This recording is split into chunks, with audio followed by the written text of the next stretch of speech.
Bom, e sobre esse quadro dramático traçado pelo IBGE, a gente vai conversar agora com o José Silvestre, que é diretor adjunto do DIEESE. Boa noite, Silvestre, tudo bem? Boa noite, Kaique. Tudo bom contigo? Tudo certo. Silvestre, obrigado pela participação aqui com a gente no seu jornal. Começo te perguntando o que significa, então, estar na pobreza e mais ainda na extrema pobreza. Bom, são duas situações, digamos, dramáticas, né? Como foi mostrado aí na reportagem, quer dizer, a pessoa que considerada pobre segundo critérios do Banco Mundial é aquela que vive com 400, até R$ 486. E o extremamente pobre é aquele ou aquela pessoa que vive com R$ 168. Então dá para se ter uma ideia o que é viver com esses valores, ou seja, na verdade não vive, né? Sobrevive.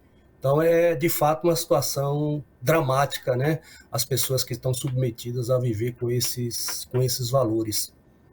Infelizmente, e essa situação calamitosa exposta pelo IBGE, Silvestre, mostra quem mais sai perdendo sempre, né? Mulheres, negros, tem também as crianças.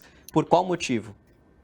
Então, a pobreza e a extrema pobreza, ela tem cor, tá? Ela tem gênero, ela tem idade e ela também tem localização, né?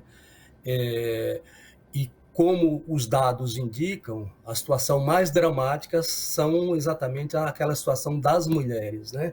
Você tem lá nos domicílios chefiados por mulheres, onde você tem mais de 60% dessas pessoas vivendo na pobreza ou mesmo na extrema pobreza.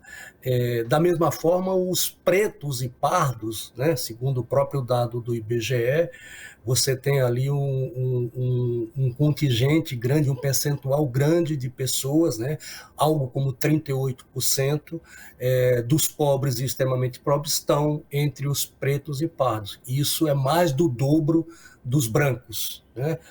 Quando você olha do ponto de vista da faixa etária, você tem o que lá?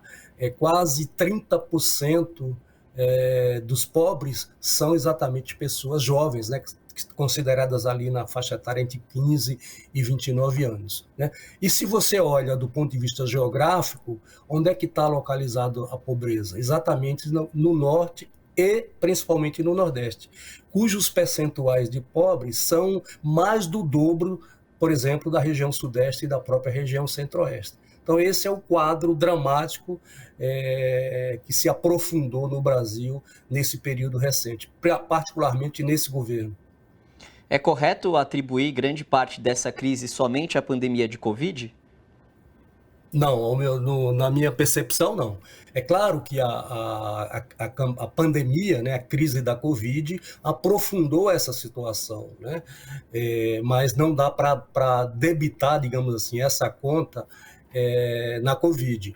Isso aí está relacionado a outros fatores. Você tem um desmonte das políticas públicas, você tem um desmonte do sistema de proteção social, você tem a redução dos direitos do trabalho e, particularmente, você tem é, a redução, por exemplo, do auxílio emergencial e de outras políticas públicas. E também o mercado de trabalho, né? A crise do mercado de trabalho, não, o não crescimento, a não geração de empregos, e mesmo os empregos que foram gerados são empregos com,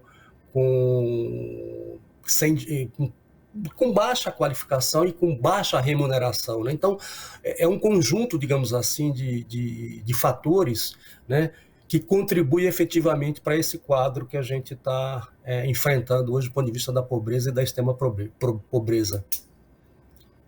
Ou seja, muita coisa que poderia ter sido feita e não foi nesses 4 anos, principalmente, muito pelo contrário. De que maneira o próximo governo Lula pode enfrentar essa situação, Silvestre?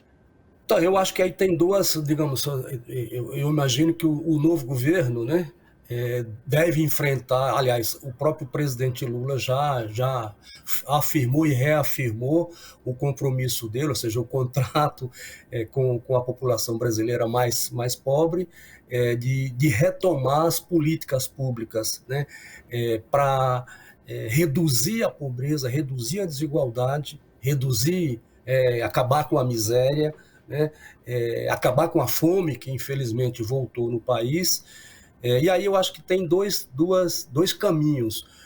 Um caminho é, evidentemente, a retomada do crescimento da economia para poder gerar emprego, renda, né?